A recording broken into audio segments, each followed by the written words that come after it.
80 tahun Indonesia merdeka. 80 tahun itu bukan waktu sebentar. Itu bisa berarti satu rentang hidup manusia. Dari bayi, remaja, dewasa, sampai menjadi orang tua yang seharusnya sudah matang dan bijaksana. Video ini akan lebih panjang dari biasanya. Tapi aku harap kamu nonton sampai akhir. Karena di video ini, kita akan menelusuri perjalanan satu bangsa. Dari kelahirannya di tahun 1945 sampai hari ini, ketika usianya telah mencapai 80 tahun. Tahun 1945 adalah tahun yang sakral. Pada tahun itu, ada banyak negara yang baru lahir dan merdeka. Korea Selatan misalnya, habis dijajah Jepang, pecah karena perang saudara dan ekonominya sempat hancur. Tapi sekarang, mereka jadi negara industri, teknologi, dan ekspor budaya dunia. Vietnam juga merdeka di tahun 1945. Di tahun 1955, mereka digempur Amerika habis-habisan selama 20 tahun. Tapi akhirnya, mereka lah yang keluar sebagai pemenang. Dan sekarang, Vietnam jadi magnet investor dan pabrik global. Malaysia juga lahir di tahun yang sama. Dulu kita sempat mengirim guru untuk mendidik anak-anak di Malaysia. Tapi sekarang, pendidikan mereka telah menjadi yang terbaik kedua di Asia Tenggara. Sejauh itulah waktu 80 tahun bisa mengubah nasib sebuah bangsa. Lalu, bagaimana dengan kita? Saat baru lahir merdeka, Indonesia nggak punya sistem apapun. Nggak punya cadangan devisa, nggak punya sistem pajak. Untuk bayar gaji PNS aja, kita masih pakai uang Jepang sisa masa pendudukan. Jangankan mikir soal sistem, 10 tahun pertama kita sibuk mempertahankan diri dari agresi militer dan juga mendapatkan pengakuan dunia tentang konsep negara baru ini. Di tahun 1957, semua perusahaan Belanda kita nasionalisasi. Dari perkebunan Belanda, kereta api, kelistrikan, perbankan, sampai logistik. Tapi sayangnya, nasionalisasi itu tidak diikuti dengan kesiapan manajemen profesional. Kita belum paham bagaimana cara mengelola perusahaan. Akhirnya banyak perusahaan Belanda yang jatuh bangkrut. Dan sebetulnya saat itu tantangan utama Indonesia bukan ekonomi, tapi mempersatukan identitas bangsa ini. Pada saat itu, Indonesia baru belajar membangun ideologinya. Soekarno menawarkan ideologi Marianisme dan Nasakom. Bung Hatta menawarkan demokrasi sosial berbasis federalisme dan otonomi daerah. Syahrir cenderung liberal dan pro pasar terbuka. Akibatnya, pemerintah pusat sibuk menegakkan kedaulatan di atas kertas. Pembangunan ekonomi tertunda. Di lapangan, banyak daerah yang menolak tunduk pada merah putih dan ingin memisahkan diri dari NKRI, dari Darul Islam, PRRI, Permesta, Andi Aziz di Makassar, RMS di Maluku, PKI di Madiun, dan gerakan separatis lainnya. Uang negara habis untuk menumpas pemberontakan dan merebut Irian Barat. Hasilnya, masyarakat jadi korban. Indonesia mengalami krisis ekonomi panjang. Soekarno sibuk dengan proyek mercusuar agar bangsa kita bangga punya banyak monumen besar. Tapi rakyat kelaparan di mana-mana. Di tahun 1965, inflasi rupiah mencapai 600%. Harga barang bisa berubah dalam hitungan minggu. Uang jadi kehilangan fungsinya. Pada akhirnya semua itu meledak di tahun 1965. G30S terjadi. PKI jadi kambing hitam. Indonesia masuk ke masa transisi paling gelap sejak kemerdekaan. Soekarno mundur dan Soeharto naik, memulai era baru bernama Orde Baru.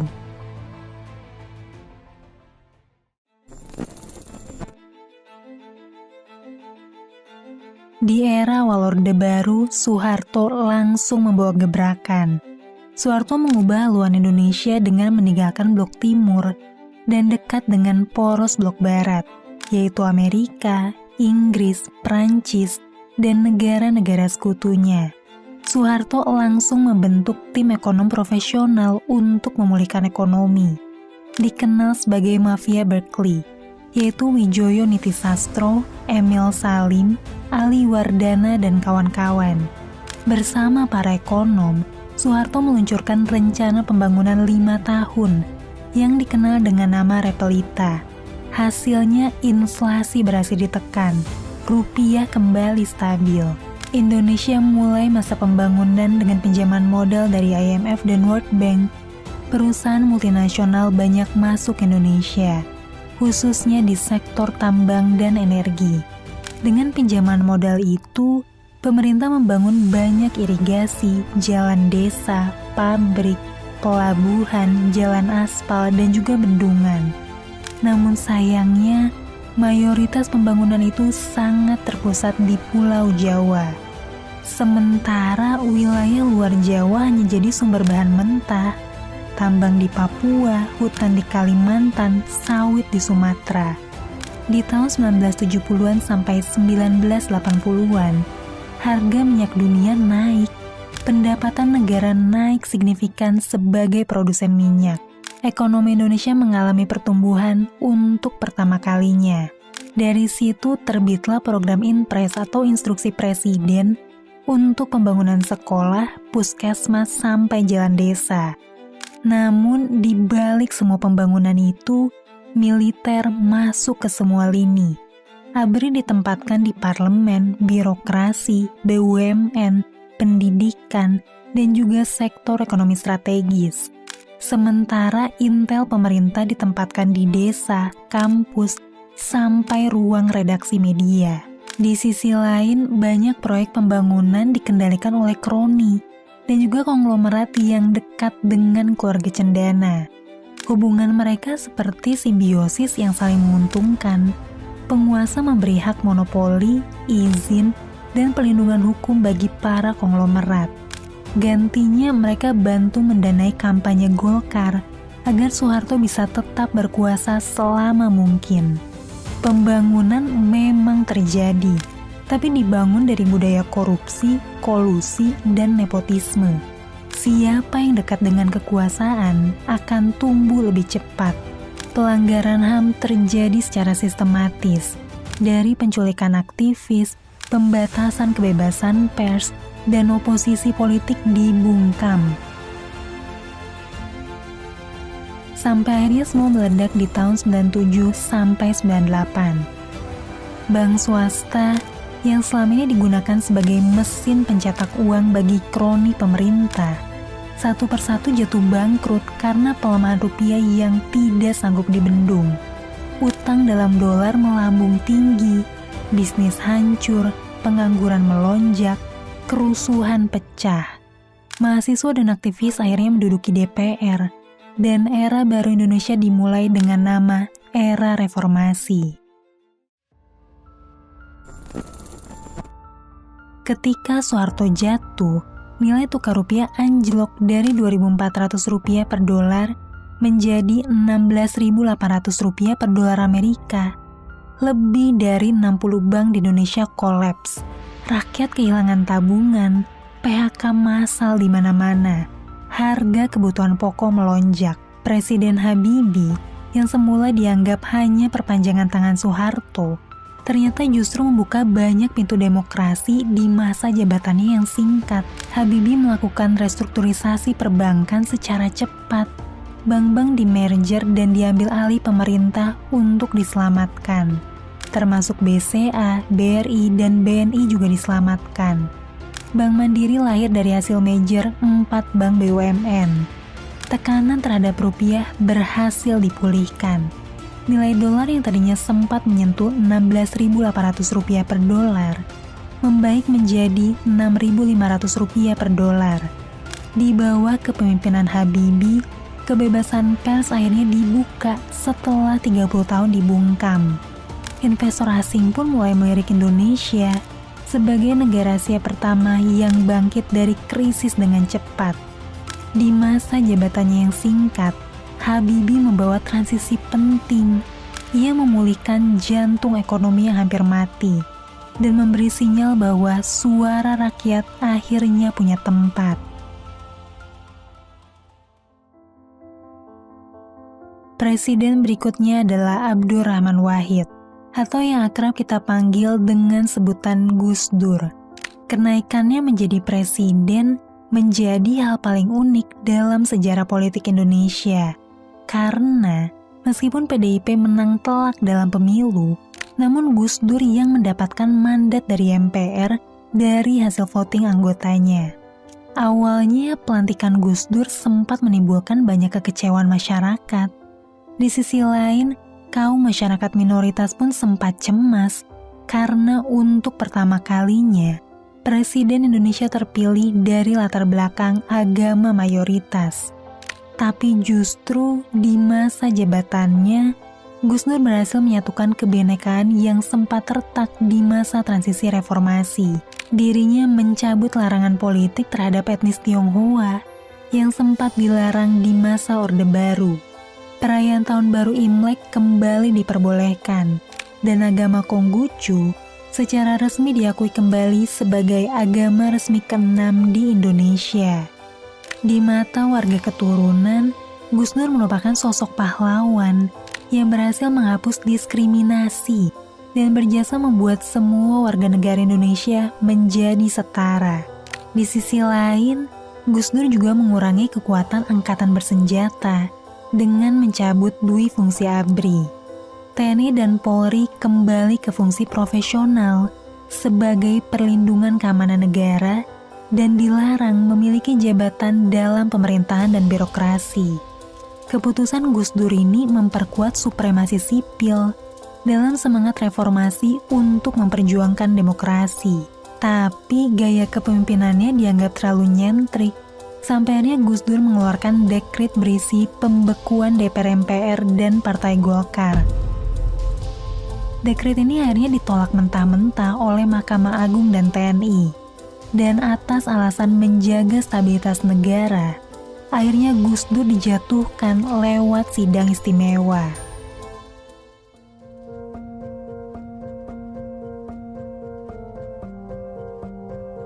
Setelah Gus Dur dilengserkan, otomatis Megawati sebagai Wapres dilantik menjadi presiden wanita pertama untuk Indonesia. Ketika Megawati dilantik sebagai presiden, ada sisi romantisme dan nostalgia sendiri, karena setelah puluhan tahun pengaruh Soekarno ditekan di masa Orde Baru, kini putrinya sendiri berhasil menjadi presiden negara yang dia proklamasikan. Di era Megawati, lembaga-lembaga demokrasi dibentuk, mulai dari KPU, Mahkamah Konstitusi, KPK, sampai penguatan peran DPR sebagai lembaga legislatif yang lepas dari pengaruh eksekutif. Pada masa inilah, fondasi demokrasi menemukan koridornya sendiri. Di era ini juga untuk pertama kalinya dalam sejarah, pemilu presiden disiapkan agar dipilih langsung oleh rakyat, bukan lagi oleh MPR. Sebuah kemajuan besar bagi semangat reformasi, demokrasi, dan supremasi sipil. Namun di sisi lain, demokrasi langsung memberikan efek samping. Jumlah partai politik melonjak drastis. Dengan pelemahan pengaruh militer, muncul kekuatan baru dari kelompok sipil. Setiap kelompok merasa perlu bikin ormas sendiri. Pada era ini, negara mulai belajar mendengar suara rakyatnya sendiri. Rakyat pun belajar untuk memilih, walaupun tidak semua siap untuk menerima hasilnya.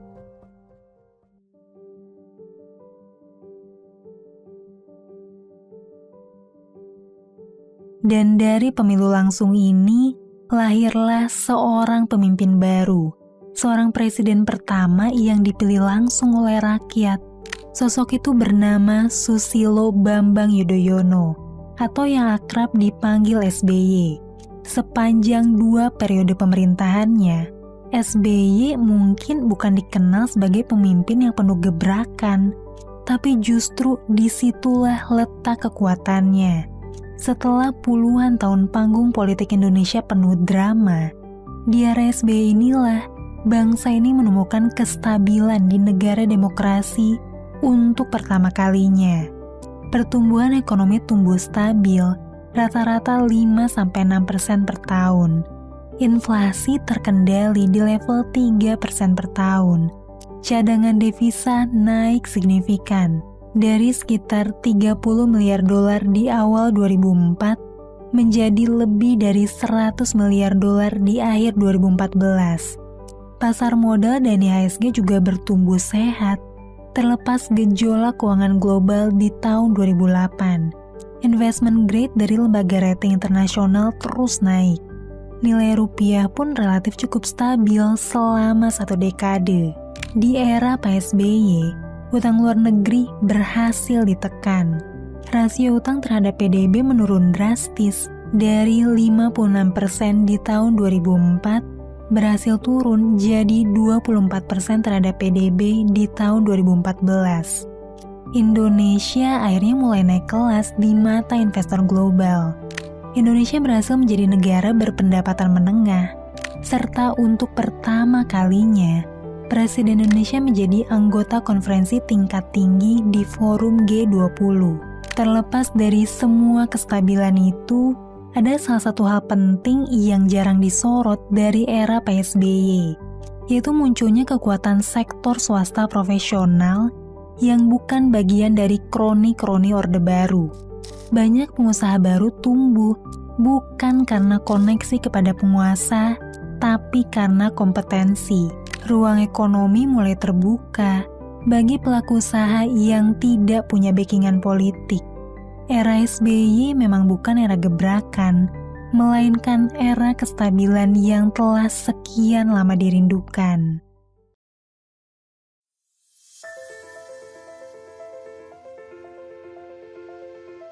Di tahun 2014, Indonesia masuk ke babak baru.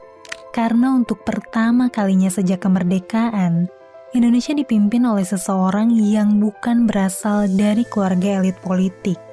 Jokowi bukan ketua umum partai, bukan pengusaha konglomerat, bukan jenderal.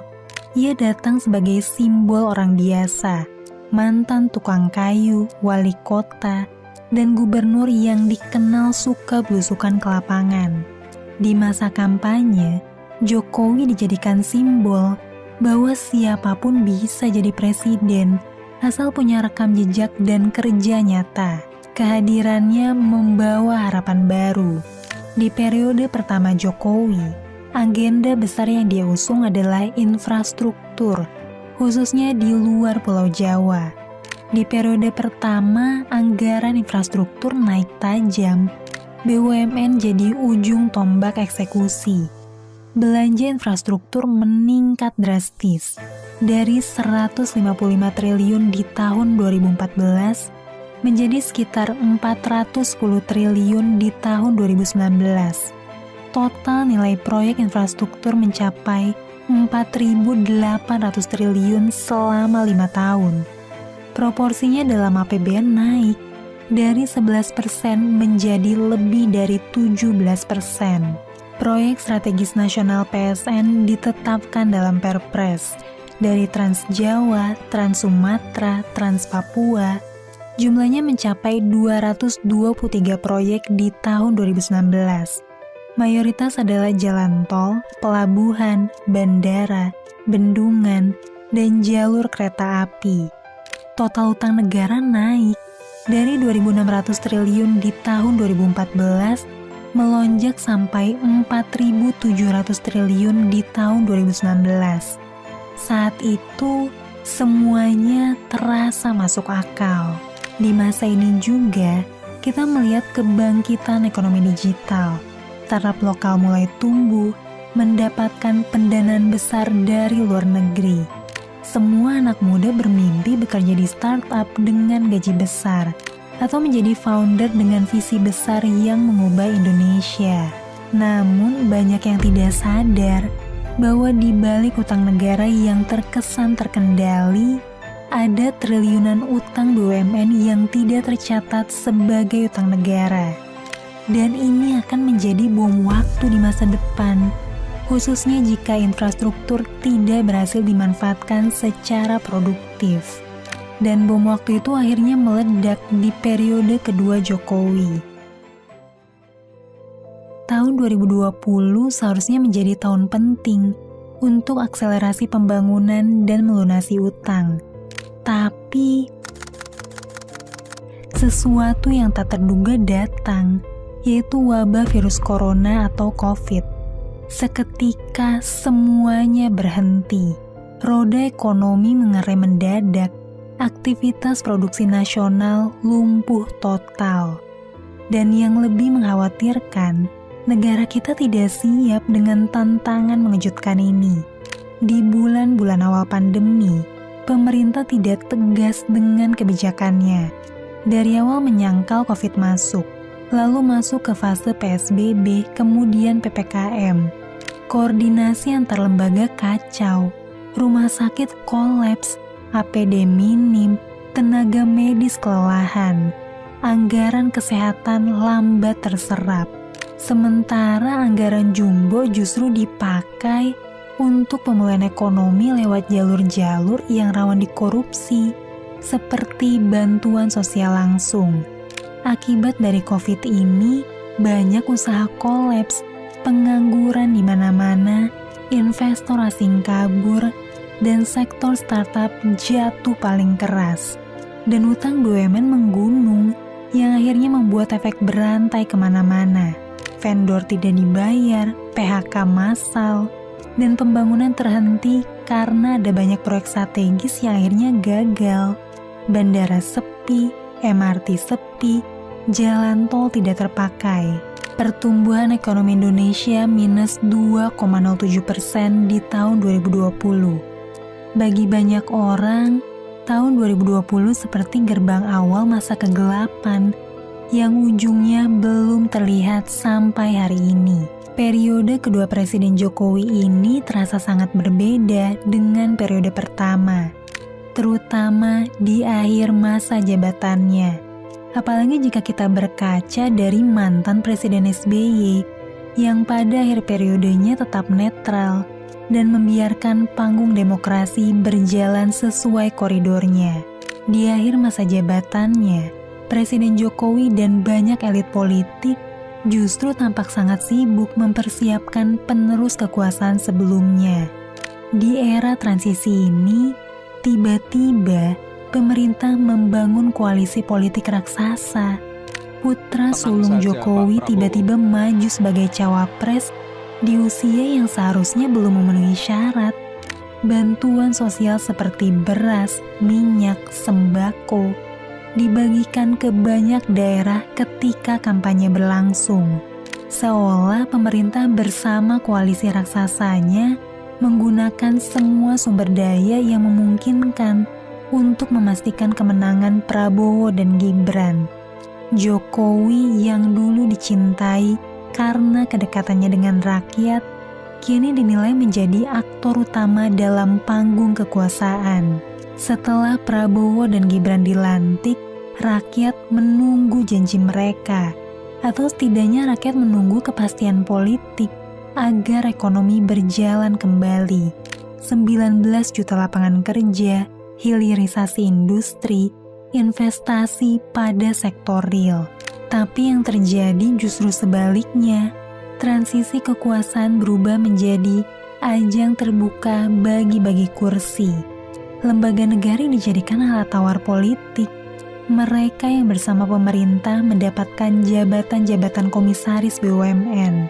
Sementara pihak oposisi atau yang dianggap ancaman perlahan mulai terjerat kasus dan namanya mulai redup. RUU TNI dan revisi Polri memberi kewenangan lebih besar pada aparat bersenjata untuk masuk ke jabatan sipil. Amandemen UU Mahkamah Konstitusi, umur hakim diubah lagi, pengawasan dipangkas.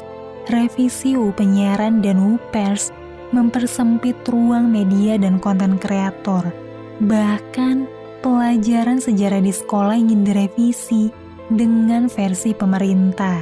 Semua dilakukan secara resmi lewat jalur konstitusi dan koalisi raksasa. pembatasan kebebasan sekarang dilakukan atas nama legalitas. Dan sekarang kita berdiri di sini, ketika dengan waktu 80 tahun negara Korea Selatan, Vietnam, Thailand, dan Malaysia sudah melesat maju, kita masih bertanya-tanya, kita mau jadi bangsa yang seperti apa? Dalam 80 tahun ini, bangsa ini sudah menjalani banyak hal. Kita pernah bertahan di tengah krisis sosial yang sangat hebat di tahun 60-an.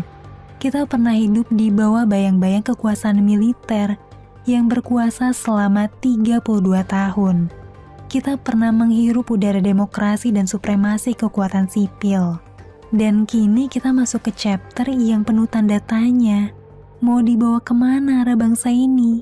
Selamat Hari Kemerdekaan yang ke-80 tahun untuk kita semua, bangsa Indonesia.